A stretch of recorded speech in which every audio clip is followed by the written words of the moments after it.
Bonjour, on arrive avec cette vidéo à la fin de notre série sur les tutoriels qui concernent la création des thèmes sur Drupal. Pour la vidéo d'aujourd'hui, on va essayer de faire un petit récapitulatif de ce qu'on a déjà vu et ensuite je vais vous montrer en fait le ce que j'ai finalisé en fait dans la partie CSS pour ce projet par rapport en comparaison par rapport à la dernière vidéo, hein. Vous allez voir que j'ai amélioré un petit peu l'aspect visuel. On ajoute un petit peu, on joue un petit peu avec le CSS. Alors, si on se rappelle la toute première fois, pour créer son propre thème, il faut aller dans Sites, All, ensuite dans Thème et créer son propre dossier qu'on le nomme avec le nom du thème qu'on va donner. Donc, dans mon cas de figure, je l'ai appelé thème Drew. Ensuite, on va commencer à créer les fichiers. Le premier fichier le plus important, c'est nom du thème.info. Alors, si on va regarder le nom, ce fichier-là, il doit contenir le nom du thème. Ensuite, une petite description, je pense pas qu'elle est obligatoire. Puis, ça c'est obligatoire par contre, vous devez donner le corps de Drupal qui va être utilisé pour ce thème. Ça peut être 7.x, 8.x ou 6.x. Et ensuite, on doit mettre les fichiers annexes. Par exemple, les fichiers CSS. Dans mon cas de figure, là, j'ai ajouté donc style.css.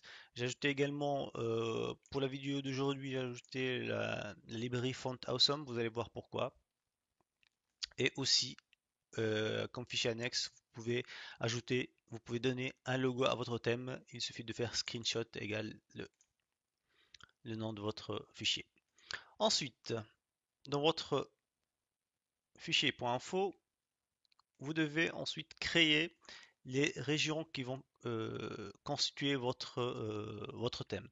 Si on va voir dans le structure bloc, on va voir ici, on a ici région header. Donc là, il nous a créé la région header, navigation, highlighted, content et ainsi de suite, footer.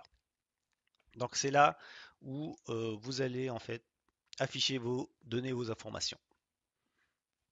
D'ailleurs, ensuite, après, bien évidemment, c'est dans ces parties-là où vous allez mettre vos différents blocs dans chaque région. Très bien. On a créé le fichier .info. On passe maintenant le fichier le plus important également, c'est le fichier template. Alors, par défaut, c'est le fichier page.tpl.php. C'est lui qui va vous permettre de créer un template général de votre site web. Bien évidemment, vous pouvez créer des thèmes spécifiques si vous avez par exemple des types de contenu spécifiques à votre site web. Le fonctionnement, il est simple. Tout simplement, dans le page.tpl.php, on va créer vraiment c'est du HTML, hein, du HTML. Dedans, il est incrusté du PHP. Il n'y a rien de sorcier. Donc ici, vous remarquez très bien, on a les différentes régions. On a header, on a ensuite navigation, on a highlighted, on a main et on a footer. Donc on a vraiment mis ce qu'on a déjà créé, les régions qu'on a déjà créées dans .info et euh, on l'a mis on les a insérés dans notre page de template. Ainsi, si on va voir, on va inspecter, on va les voir tous ici, on va aller voir ça. Donc on aura ici, voilà, header, navigation, en bas ici, navigation, highlighted, main et footer. Voilà, donc ça c'est notre page.tpl.php. Ensuite, on a obtenu, lorsqu'on a créé, donc on a obtenu nos différentes régions. Donc on a ici, on a notre header, ici on a notre menu, puis on a mis cette région highlighted qu'on peut mettre une image ou qu'on peut mettre aussi des carousels. Il y a le corps principal qui est, notre cas de figure, c'est le main. Et enfin, on a le footer. Très bien. Maintenant, si on va encore aller plus en détail, qu'est-ce qu'on a mis? Donc ça, alors pour l'amélioration que j'ai effectuée maintenant par rapport à la dernière vidéo, c'est que j'ai essayé un petit peu d'améliorer le visuel. Donc là, j'ai un petit peu amélioré le CSS pour le titre. Euh, alors, on a le titre ici. Si on va voir, voilà le titre. J'ai amélioré un petit peu vraiment l'affichage. J'ai changé de couleur. Également, par rapport à la dernière vidéo, si vous allez remarquer, il y aura deux liens qui vont apparaître en utilisant le- la feuille de style de Font Awesome, la classe Font Awesome. Tout simplement, on a ajouté des liens pour les afficher à côté du titre du site. Il n'y a rien, encore une fois, de sorcier. Et puis, dans la navigation, c'est ça un petit peu maintenant qui est un petit peu particulier que j'ai ajouté par rapport aussi à la dernière vidéo.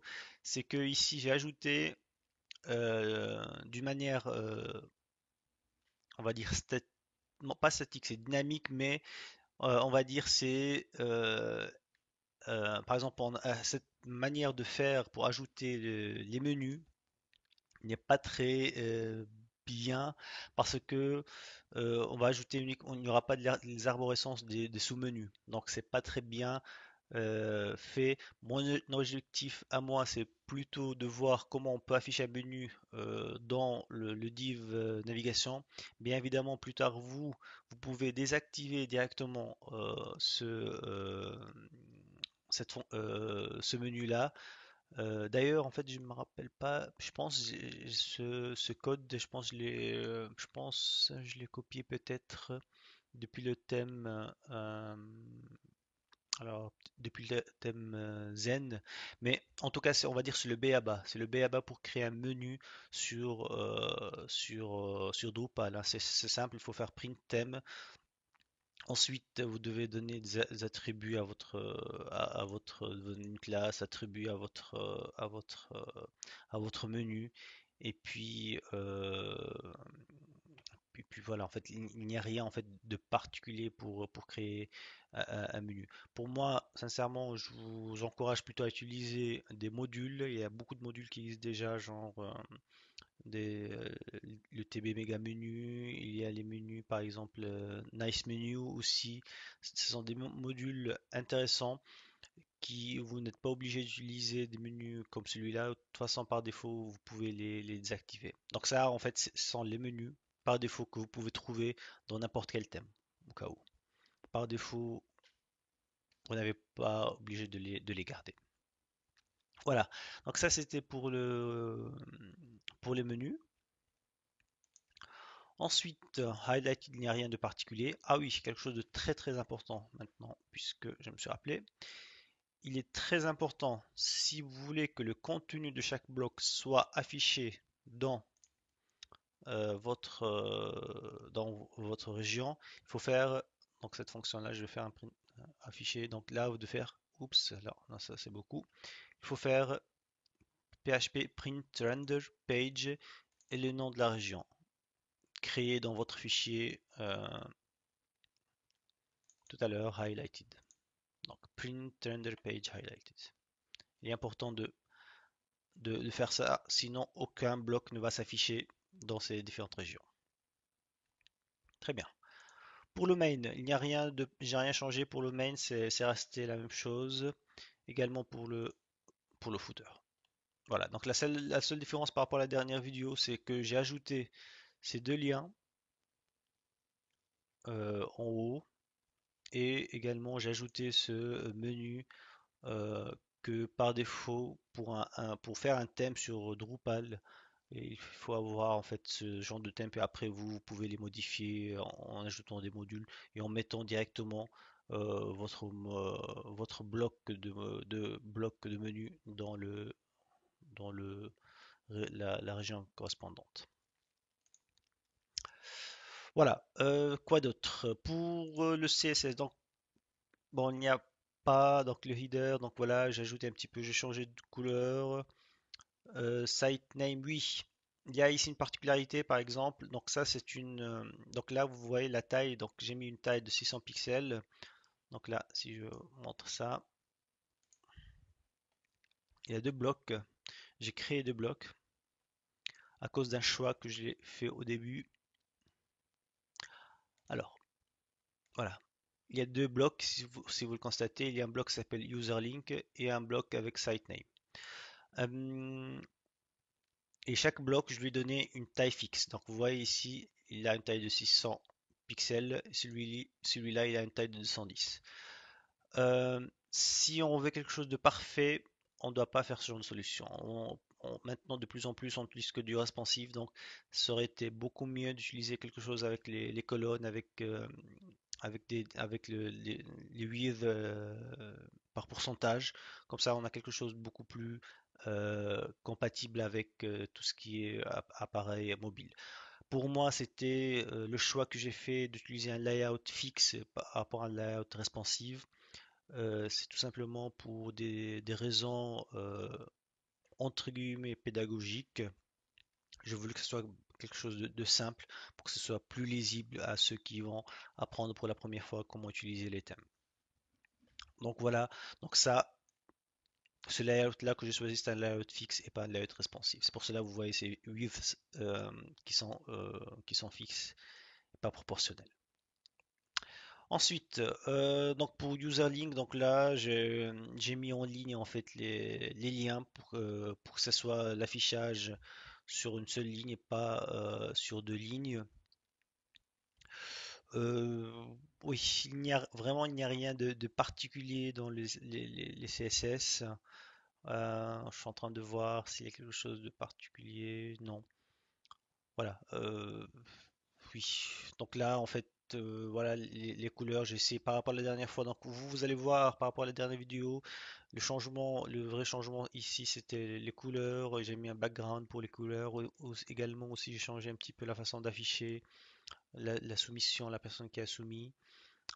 Aussi, Read More aussi, je l'ai mis un petit peu beaucoup plus joli, qui est flotte à droite.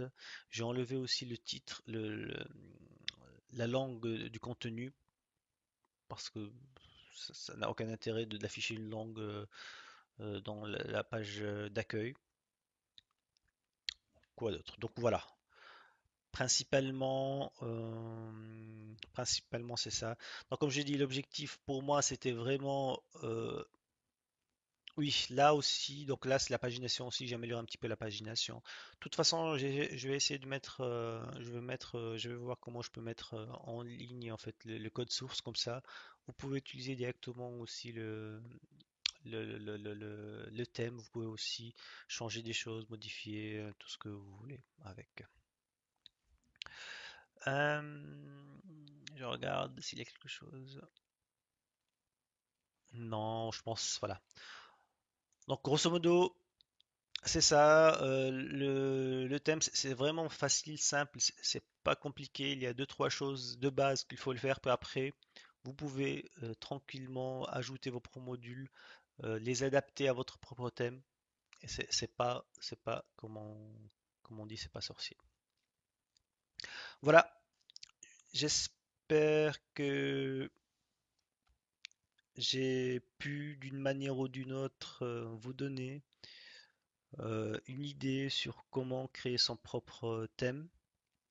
Bien évidemment, par la suite, vous pouvez améliorer l'affichage, soit en utilisant par exemple des panels. Vous pouvez également, comme j'ai dit tout à l'heure, changer en fait ces templates-là. Vous pouvez pour chaque type de contenu mettre des templates différents, pour chaque page mettre des templates différents. Donc vous pouvez encore aller beaucoup plus loin dans le theming sur Drupal. Mais avec ça, vous pouvez faire des sites, des bons sites responsives, fixes, sans aucun souci. Je vous remercie pour votre suivi. Si vous avez des questions, n'hésitez pas à les poser. N'hésitez pas également de laisser un petit like, pourquoi pas, de s'abonner sur ma chaîne. Merci, au revoir. Ça risque peut-être que ça ne marche pas. Bien. Donc maintenant on a fixé une couleur pour pour le background. C'est déjà pas mal. Maintenant, on va s'occuper de header. Alors, header, on va lui donner une couleur, background color, c'est du blanc, et une hauteur de à peu près 65 pixels. Voir que ça donne ça parce que je suis pas sûr.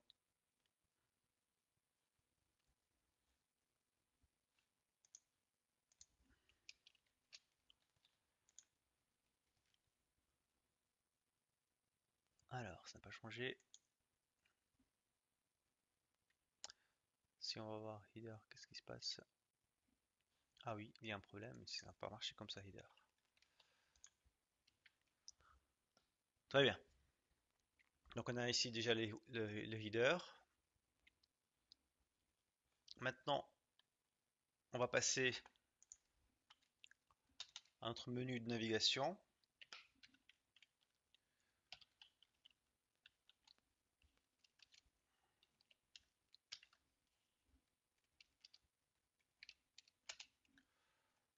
Alors, pour le menu de navigation, on va choisir cette fois-ci, déjà on va lui donner une hauteur, on va mettre 50 pixels.